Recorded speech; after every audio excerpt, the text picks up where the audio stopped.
प्रणाम स्वामी जी। स्वामी जी, अलग अलग समय पर कई देवी देवताओं का विसर्जन होता है, जैसे गणेश भगवान का होगा, दुर्गा माता का हो गया, तो इसके पीछे क्या लॉजिक है? बेटा, गणेश विसर्जन, दुर्गा विसर्जन, कार्तिक के भगवान विसर्जन, कहीं सरस्वती विसर्जन और कहीं विश्वकर्मा विसर्जन, अनेक देवी देवताओं की मूर्तियां पहले सजाई जाती हैं।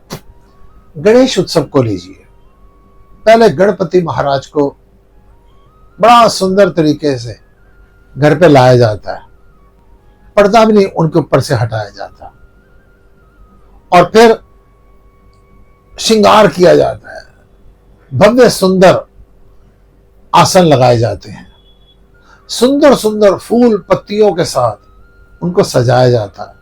गणेश जी महाराज को भोग लगाए जाते हैं, आरतियां उतारी जाती हैं, नाचा जाता है, गाया जाता है, मोदक का भोग लगाया जाता है। 10 दिन का पूरा उत्सव करने के बाद भोजन, भजन, कीर्तन, श्रृंगार, नृत्य, हास, वाद्य यंत्र सब कुछ बजाने के बाद उन मूर्तियों को फिर बड़े भव्य तरीके से लेके जाया जाता है और अलग अलग नदियों में जाकर, अलग अलग जल प्रपातों में जाकर, जल कुंडों में जाकर उनको विसर्जित कर दिया जाता है। इसके पीछे बहुत अच्छा लॉजिक है। इसके पीछे है कि आप गणेश जी को, दुर्गा को, विश्वकर्मा को, सरस्वती को, गणेश यानी रिद्धि सिद्धि के दाता, माँ दुर्गा शक्तिदायिनी, और जो सरस्वती सद्बुद्धि की दायिनी, विश्वकर्मा भव्य निर्माता। इन सब की मूर्तियों को भव्य तरीके से इनका स्वागत करने के बाद विसर्जित करने के पीछे ये है कि जाओ जिस मर्जी देवी देवता के साथ जुड़ जाओ, जहां मर्जी जाकर जुड़ जाओ, ये जीवन है, इसको उत्सव की तरह मनाओ।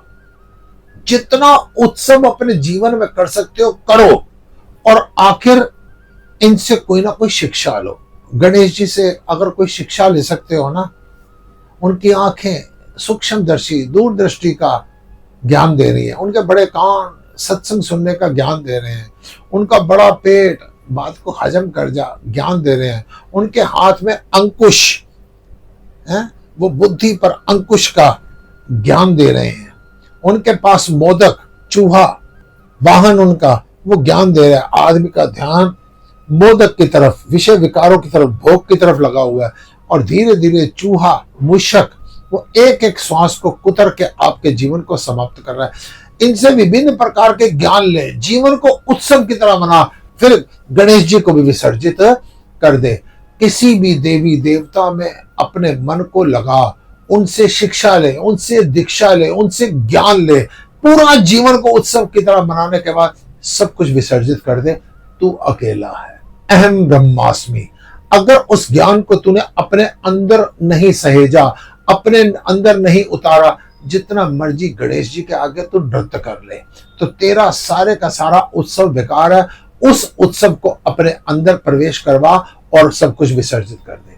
देखने में आता है गणेश को 10 दिन रखा, सिर्फ मात्र उस मिट्टी की मूर्ति को 10 दिन घर पे रखा, जिस दिन विदा करते हैं ना, तो कई लोग आंसू बहा रहे होते हैं। ठीक इसी प्रकार से संसार में किसी भी रिश्ते से, किसी भी चीज से तू मोह मत जोड़। जहां पर तेरा मोह जुड़ जाएगा वो तेरे नाश का कारण बनेगा, तेरे पतन का, तेरे दुख का, तेरी पीड़ा का। मोह दुख का कारण है। और आखिर में हर चीज को विसर्जित कर दे, किसी चीज के साथ मत जोड़। जब कहा जाता है ना, तू अकेला आया था, अकेला जाना है, इसको सांसारिक रूप से मत लीजिए, इसको आध्यात्मिक रूप से लीजिए। तू अलोन है। सुर नर मुनि जन सब की रीति करे स्वार संग प्रीति। अगर गहराई में उतर के देखोगे, माँ बाप, बहन, बंधु, भाई, शिष्य अगर गुरु के पास भी जा रहा है, वो भी स्वार्थ है। अब कहो स्वामी जी वहां क्या स्वार्थ है? वो सबसे बड़ा स्वार्थ है। वहां पर भी शांति के लिए जा रहा है, वहां पर भी ब्रह्म ज्ञान के लिए जा रहा है, वहां पर भी किसी ना किसी चीज को प्राप्त करने के लिए जा रहा है। यानी एक एक चीज को विसर्जित कर दे। कोई संसार के अंदर तेरे को सुख नहीं दे सकता, कोई दुख नहीं दे सकता। तेरे को सुख मिलता है किसी के साथ जुड़ जाने से, तेरे को दुख मिलता है किसी के साथ जुड़ जाने से। किसी के साथ जुड़ना नहीं है, हर संबंध को, हर चीज को, हर देवी देवता को, सबको तू विसर्जित कर दे, तब तू जीवन में आनंद को प्राप्त करेगा। किसी के साथ भी जुड़ा रहेगा, द्वैत भावना होगी।